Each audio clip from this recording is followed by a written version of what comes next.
Coalition for Electoral Democracy in Uganda officials have appeared before the Legal and Parliamentary Affairs Committee to submit on the revised scientific campaigns in the revised election roadmap that had earlier been announced by the Electoral Commission. The Chief Executive Officer CCEDU Charita Himbisibwe told the committee that the revised electoral roadmap contradicts all the prevailing laws governing elections in Uganda. The time is critical.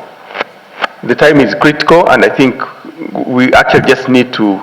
You are the people who addressed that. You raised that. And you said it's not sufficient for activities within. Yes, definitely it's not sufficient. And I think, as Honorable Matembe said, that for us, perhaps we would wish that there's more time given to this process to be, done properly. But if that time cannot be extended, then really our voice is that, it's not enough. And I think so many things are going to be done in a rush. And as I mentioned, if we do things in a rush and there are mistakes, we're going to get maybe more petitions coming through. And I think that's the problem. So what do you suggest?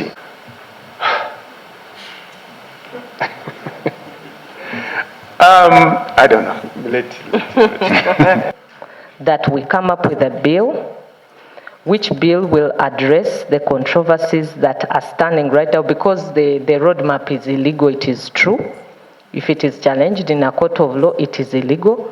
But even locking us up was illegal, but we stayed in our houses. And no lawyer came out and challenged it. It's because there was a disease that was in place. Why can't we think of going to the Constitutional Court, to the Supreme Court?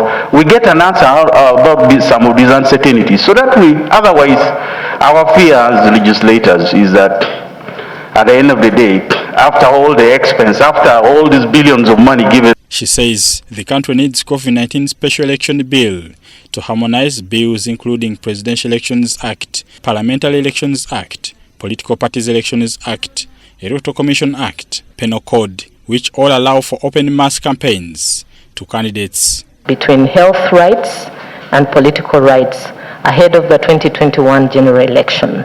And this can only be achieved through consensus from the various stakeholders. I thank you. And also, can they furnish us with a copy of the bill they have referred to as having guided the Singapore experience for us to look at and maybe make a proposal to government?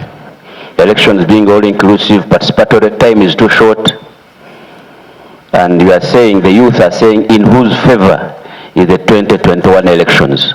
How do we answer that as members of parliament? That parliament is fearing elections and want to unfairly benefit from the situation.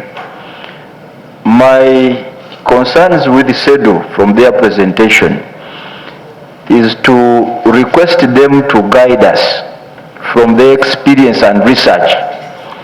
Which country on the continent has had elections in this COVID and it has not had rallies?